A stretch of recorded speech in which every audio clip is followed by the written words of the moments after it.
La maison d'édition Motus a une histoire très riche depuis cette trentaine d'années, avec un catalogue bien précis qui tourne autour de collections, avec un univers surtout dans les textes, les illustrations, un univers très poétique. Donc l'identité de Motus est clairement identifiée et la ligne éditoriale s'est développée tout au long de ces 30 années autour de cet univers poétique, l'exigence des textes et des illustrations et l'imbrication texte et illustration pour faire de beaux recueils et de très beaux albums. Il faut maintenant faire évoluer la ligne éditoriale tout en conservant ce qui fait la force de Motus. Donc je tiens tout particulièrement à cet univers poétique, à ces textes très exigeants pour leur qualité, pour le sens et les messages qu'ils peuvent porter. Et il me semble en même temps absolument indispensable de renouveler bien évidemment les auteurs, mais aussi les illustrateurs. L'illustration évolue dans le temps.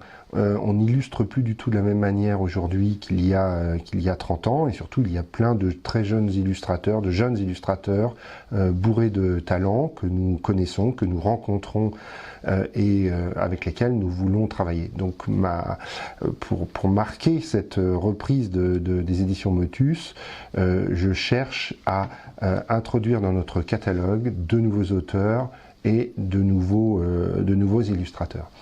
Et au-delà de ce travail, nous sommes en train, avec l'équipe, de réfléchir au développement d'une nouvelle collection, en l'occurrence une collection BD jeunesse et histoire graphique, qui viendra compléter les collections existantes des éditions Motus, mais qui va surtout apporter quelque chose de fondamentalement nouveau. Je dirais que publier un livre, concevoir un livre, fabriquer un livre, c'est finalement extrêmement simple, et le faire imprimer, c'est extrêmement simple. Aujourd'hui, on peut le faire, il y a des très bons imprimeurs partout, en France, en Europe, on peut même imprimer des livres à l'unité. Donc, en fait, la fabrication et la conception, le choix d'un auteur, d'un illustrateur, la conception du livre, c'est pas l'axe prioritaire, c'est ce qui fait la marque de Motus. Et donc aujourd'hui, on doit développer de nouveaux outils qui vont nous permettre de développer la notoriété de la maison d'édition, de développer les ventes. Et bien évidemment pour faire connaître le travail. Donc les outils dont j'ai besoin aujourd'hui, c'est des outils de commercialisation, c'est des ressources nouvelles, c'est des partenariats pour mieux faire connaître la maison d'édition auprès des médias, des réseaux sociaux bien évidemment, mais surtout auprès des libraires. Alors nous travaillons depuis de nombreuses années avec un diffuseur et un distributeur, et au-delà de ce travail, nous mettons en place maintenant un partenariat avec une agence qui s'appelle Mauvaise Herbe, Elisabeth Tillmans, pour développer les relations libraires et mettre en place des actions très concrètes auprès des libraires, des tables, des vitrines, des rencontres, des ateliers autour de nos livres en présence des auteurs, des illustrateurs. Et tous ces petits outils, bien évidemment, contribuent au développement de la maison d'édition et de sa notoriété, et donc, in fine, des ventes essentielles, bien évidemment, dans notre modèle économique.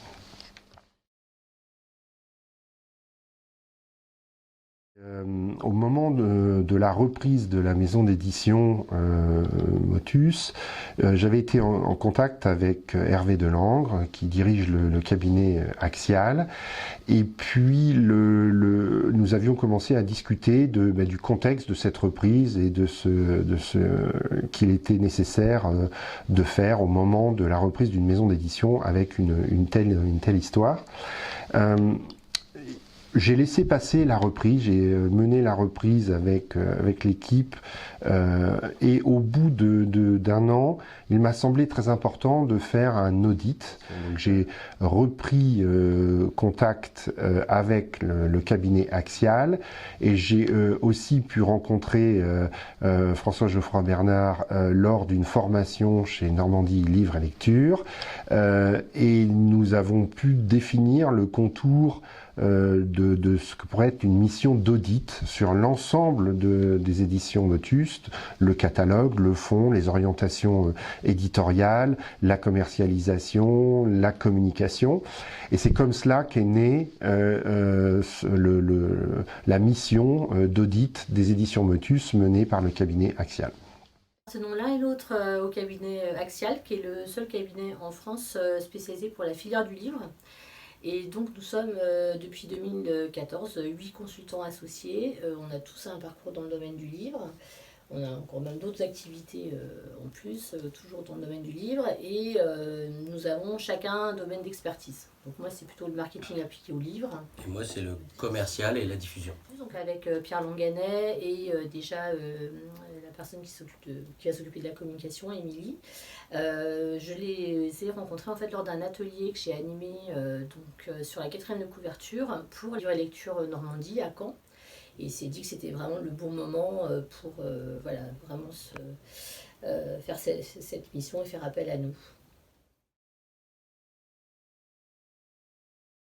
D'abord, on a eu beaucoup d'échanges avec lui au préalable, avant même pour concevoir la mission en fait. Sur les besoins, sur les questionnements et essayer de les ordonner.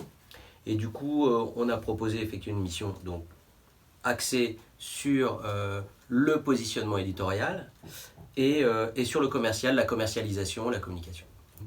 Et donc dans ce cas-là, on a fait quoi? Une phase documentaire terrain. Voilà, donc ça commence toujours par effectivement un recueil à la fois des entretiens approfondis, non seulement avec Pierre Longanet, mais avec François David évidemment, qui est le fondateur de la maison et qui reste d'ailleurs très actif dans la maison. Important de la maison. Ouais. Voilà, avec Daniela Bonerba qui s'occupe des droits étrangers. Voilà, donc il y avait vraiment déjà à la source un petit peu beaucoup d'autodiagnostic et voilà, un certain nombre d'éléments à recueillir.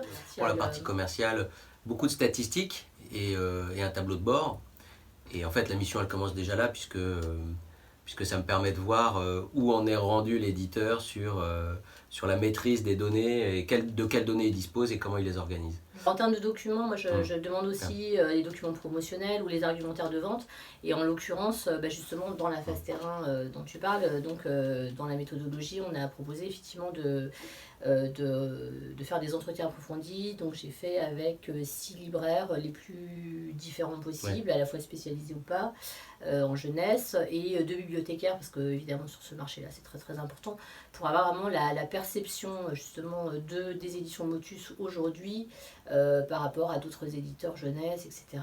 Et donc j'ai pu aussi tester en direct des argumentaires de vente, en fait, voir un petit peu comment les libraires aussi réagissaient par rapport aux nouveautés qui étaient en cours de commercialisation. Voilà. Nous deux, on a préparé des axes des questionnements ou des axes de progrès.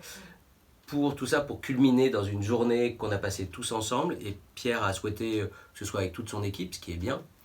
Donc c'était une journée où en fait le matin on fait la restitution des résultats et en fait dès la fin de la matinée on commence à construire avec l'équipe le plan stratégique et des recommandations opérationnelles. C'était évidemment comment améliorer le commercial, la relation au libraire, et ça a débouché sur d'ailleurs le fait que Motus puisse demander, trouver quelqu'un pour l'accompagner dans cette démarche pendant toute l'année. Et puis aussi quelque chose qui nous paraît très important, c'est la commercialisation, la communication, les médias sociaux. Et là aussi, ça a débouché sur une formation de quelqu'un qui travaille avec Axial d'ailleurs, qui a conduit une formation qui a eu lieu sur l'animation des médias sociaux. Sur les réseaux sociaux. Donc ça c'est concret. Et par exemple, pendant la journée atelier, on a beaucoup travaillé ensemble sur justement encore une fois la différence, la singularité de cette maison d'édition jeunesse, parce que Dieu sait que le marché est encombré. Et finalement, en travaillant vraiment ensemble, en creusant, et grâce à tout ce qu'on avait recueilli sur le terrain dans la phase documentaire et en parlant avec l'équipe, on est vraiment arrivé à identifier ce qui faisait effectivement cette attention au texte qui finalement n'est pas forcément aussi partagée par tous les éditeurs jeunesse qui attachent beaucoup d'importance, ils ont raison, à l'illustration, mais qu'en fait ce qui est extrêmement important chez Motus, c'est le texte aussi, et donc on a fini par trouver la signature, la poésie, ensemble, qui était les mots dans les images. Et puis finalement François David, qui est un poète, elle a encore transformé et c'est devenu Motus, le mot dans l'image. Voilà. Alors, je ne peux que recommander une telle démarche, parce qu'il me semble important de prendre du recul par rapport à une reprise, quand on reprend une entreprise, mais quelle qu'elle soit, et surtout une maison d'édition comme Motus. Il est important au bout de quelques mois de se poser et d'accepter le regard extérieur, un regard critique dans le sens plein du mot, sur ce qu'est la maison d'édition, quelles sont ses forces, ses faiblesses. Et cette démarche d'audit a été essentielle pour nous, pour définir et mieux caractériser les axes de développement que nous allons pouvoir travailler dans les mois à venir. Et bien évidemment, après, décider ensemble des actions qui sont à mener pour pouvoir développer. L'objet pour les éditions Motus, c'est de passer d'une production à peu près de 5 à 6 titres par an, qui était le rythme pendant de très nombreuses années, à peu près une quinzaine de parutions par an à l'horizon 2022. Donc pour mener à bien un tel projet, pour passer ce cap-là, se posent des tas de questions de professionnalisation de notre démarche, et avant tout sur la partie commercialisation et communication. Je pense que la partie éditoriale, elle est maîtrisée avec le travail que François David a pu faire durant toutes ces années. En revanche, pour tout ce qui est de la commercialisation, des rapports avec les libraires, des rapports avec le diffuseur, avec le distributeur, d'une part, et d'autre part, tout ce qui concerne la communication, notamment la présence sur les réseaux sociaux, tout ça sont des axes qui sont à professionnaliser dans le cas de Motus, qui étaient à professionnaliser, et c'est ce qu'on a pu mettre en avant au travers de cet audit.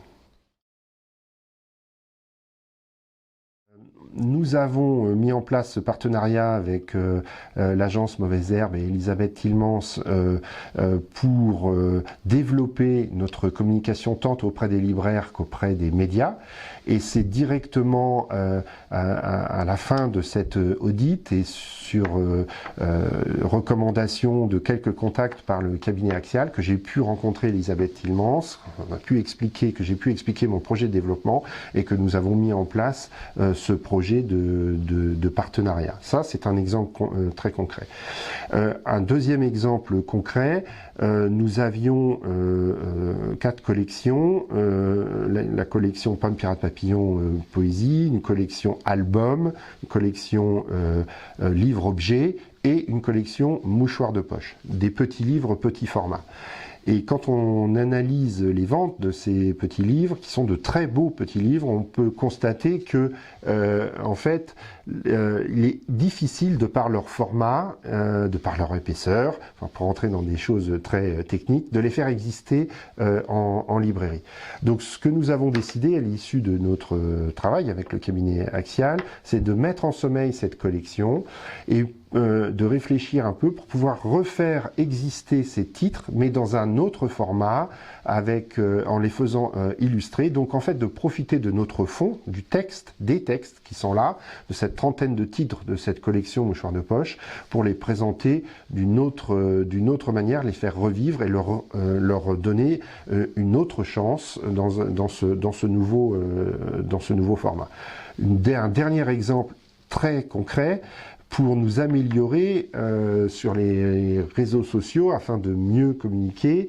Je cherchais depuis longtemps un formateur, une formatrice qui allait pouvoir nous accompagner individuellement. Je ne voulais pas d'une formation générique, mais d'une formation très précise sur le cas des éditions Motus afin de progresser dans notre manière de communiquer sur l'ensemble des réseaux, Instagram, Facebook, Internet. Et donc nous avons été mis en contact avec une consultante formatrice, Stéphanie Vecchione, qui a bâti avec nous un programme de formation afin de nous faire progresser très fortement sur notre maîtrise des réseaux sociaux et de pouvoir mieux exister et communiquer sur l'ensemble de nos titres. Voilà, cette mission est terminée. On est évidemment en contact et prêt à répondre à toutes les questions de ce qu'on a fait. Ouais, voilà. Il est prévu un point Voilà, donc Pierre nous a demandé 2021. effectivement de prévoir une autre journée atelier un peu bilan et puis de nouveaux projets, nouvelles actions mi-juin en 2021 pour continuer vraiment ensemble sur cet accompagnement.